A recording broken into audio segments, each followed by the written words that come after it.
They forget that the whole purpose of this job is to talk to you. Instead, they like to talk to each other. They like to have competitions about how close to power they are, and you get to watch on. This is most of the shows which allegedly talk about news right across the dial, many and most of the things that you may well read in the opinion section of left-wing newspapers. But there's an example of this that is playing out in the United States that I've just got to call out. Morning Joe, MSNBC, their breakfast show. Now, the way the show's put together with the bloke with the great hair and the glasses, a former Republican, the lady who is now his wife after both of them decided to ditch their previous husbands and wives. OK, she's the journalist and Willie Geist is along for the ride to agree with them every day. It's must-watch TV for lefties. But this is a group of people, particularly the now husband and wife, who love showing off how close to power they are. You see, the closer they are to power, the more important they are. It's a perfect example of why many people can't stand, not even the mainstream, but the access media. This is what I talk about with the access media. Now, these were people who were more than happy to ride the wave of Donald Trump in the lead up to 2016. And you know it's my hair. Well, I do, because I tugged on it once. Mika, what do you mean pretty good? You know you loved it. Wow. Trump, you're naughty. And then they knew that there was money to be made in opposing him. This is what they were saying in the lead up to the election as they were part of the full breakfast with Trump derangement syndrome. Who they are running against.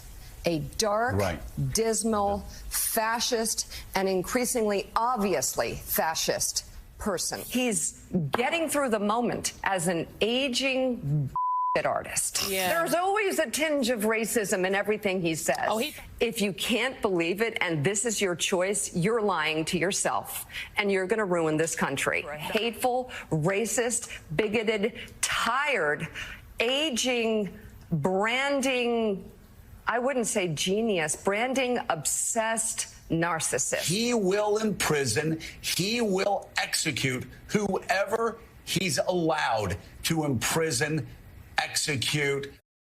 But then Trump doesn't just win, he wins big. He's also having a cultural moment when everyone from fighters in the UFC to European soccer players and plenty of people in the NFL are doing the Trump dance and singing the YMCA. So guess what these people did?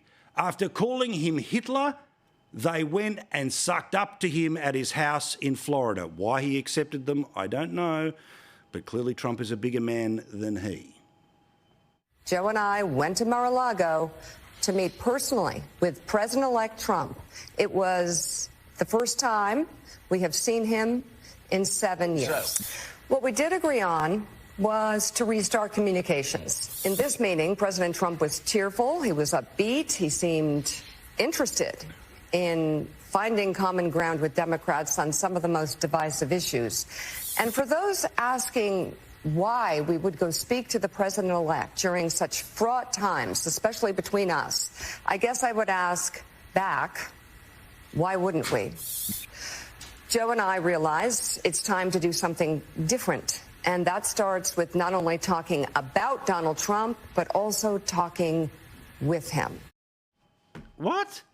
They're not negotiating Middle Eastern peace. They're people on television who thought they could sidle up to Joe Biden and pretend that this is the smartest version of Joe Biden ever until, of course, the debate.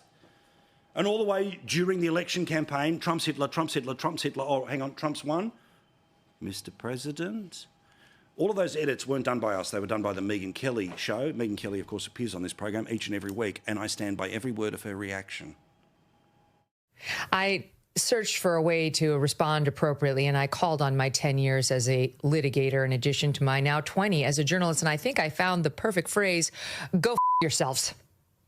Go f yourselves, you dishonest jokes of faux journalists. Mwah. Chef's kiss to the lady, to Morning Joe, get stuffed.